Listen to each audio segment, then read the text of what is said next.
These are the highlights of India's smartest podcast, The Ranveer Show. Welcome to TRS Clips. Make sure you hit that bell icon and don't forget to subscribe.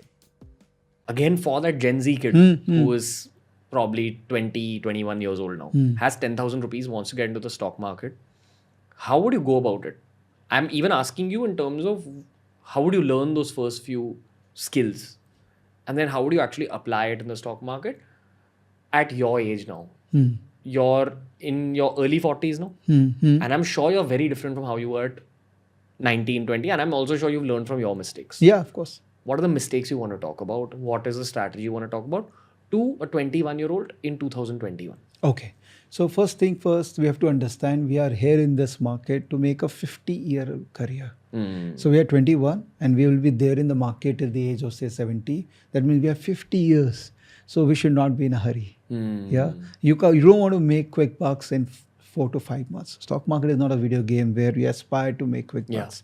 So take your time in understanding what is happening in the market.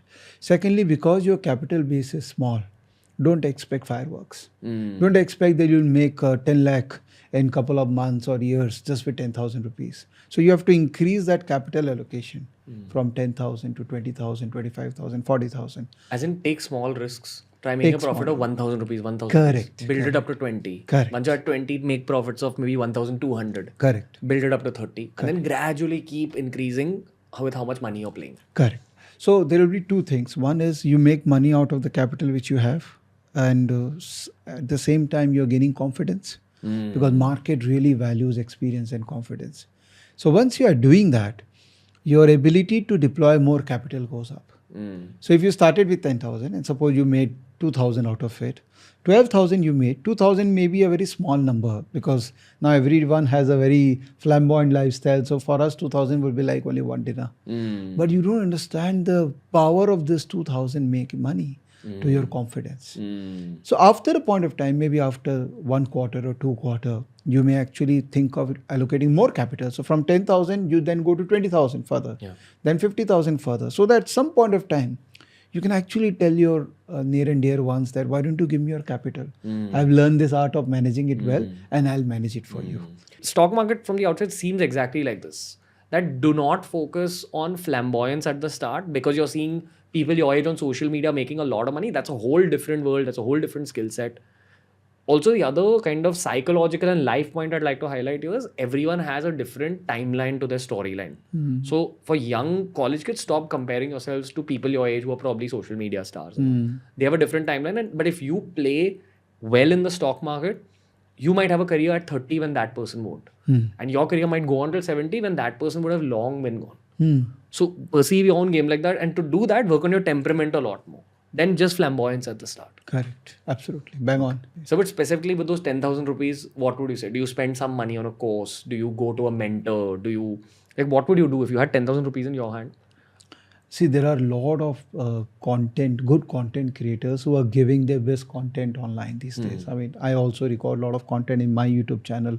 So technically with 10,000, there is no point in going to a mentor or a course to start off with.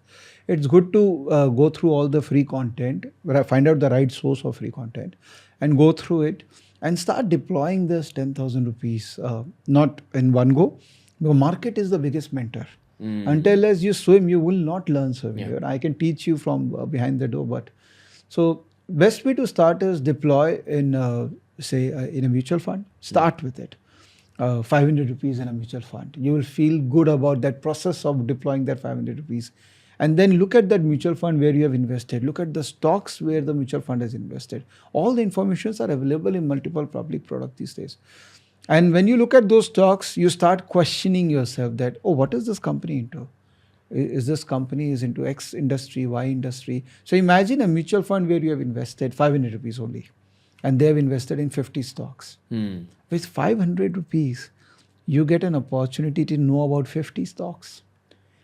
You should have a curiosity that, oh, I should know about this 50 stock. What are they into? And then after that curiosity, you gain confidence. Oh, these looks interesting. Let me try with another 500. Let me try with another. Because the beauty of stock market or mutual fund is that this 500 rupee will not vanish. Because mutual fund, you will not see a major drawdown in couple of days. So you can keep on allocating 500, and you make a portfolio of say 5,000 rupees to start with, and you have an understanding of 50 stock. Once you develop that confidence that yes, I do understand, then you start getting into allocating more capital. I'm assuming that a lot of the listeners know these terms by this point, but if someone doesn't understand the term mutual fund, it means basically a company which manages your money for you, basically. Yeah. Where there are experienced stock traders in that company. So that 500 rupees will be divided into a bunch of companies. And even if some of those companies lose or if some of those companies win, it's very likely that overall, on an average, you will win. Yeah. Because of the averaging out of all those 50 companies that the mutual fund invests in.